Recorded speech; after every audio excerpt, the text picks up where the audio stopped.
Hi everyone, it's Karine. We always talk about the importance of properly watering your orchid plants. The biggest rule is to not overwater.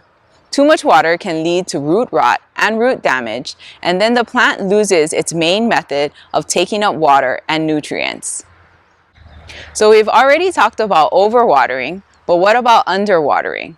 What if you forget to water your plant for days or even weeks?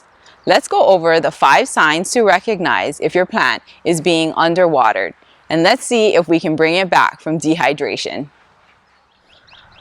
The first thing you want to do is to visibly look at the pseudobulb if the orchid has one. Pseudobulbs should be filled and plump, like this Oncidium and Cattleya, as they are the storage reserves of water for the plant. When the pseudobulb starts to wrinkle and shrivel, like this one here, that's a sign that the plant may not be getting enough water.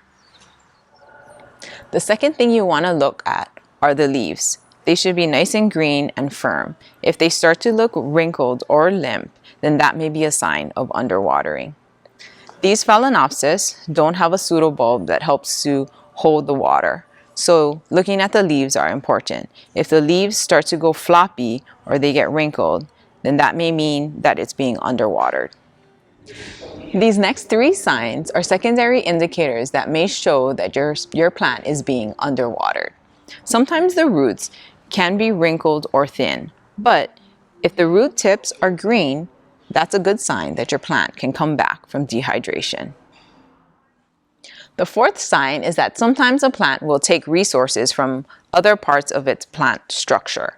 So here you can see that the leaves are starting to wrinkle, and so for it to stay alive, it's taking the resources from the leaves to produce this new shoot.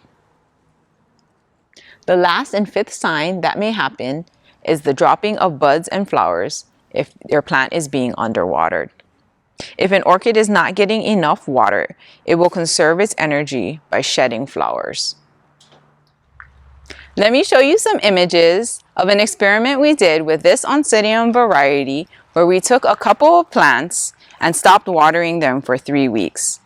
As you can see here, the pseudobulbs got very wrinkled and thin.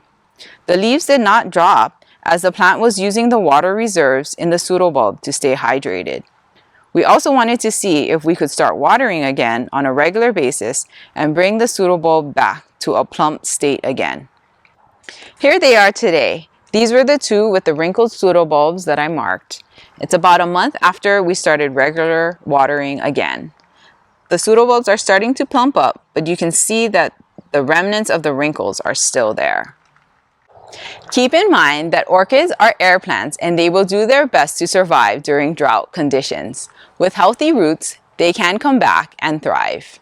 However, the pseudobulb or leaves may show scarring or damage from underwatering. I hope you enjoyed this video and you continue to grow with us. I'll see you next time.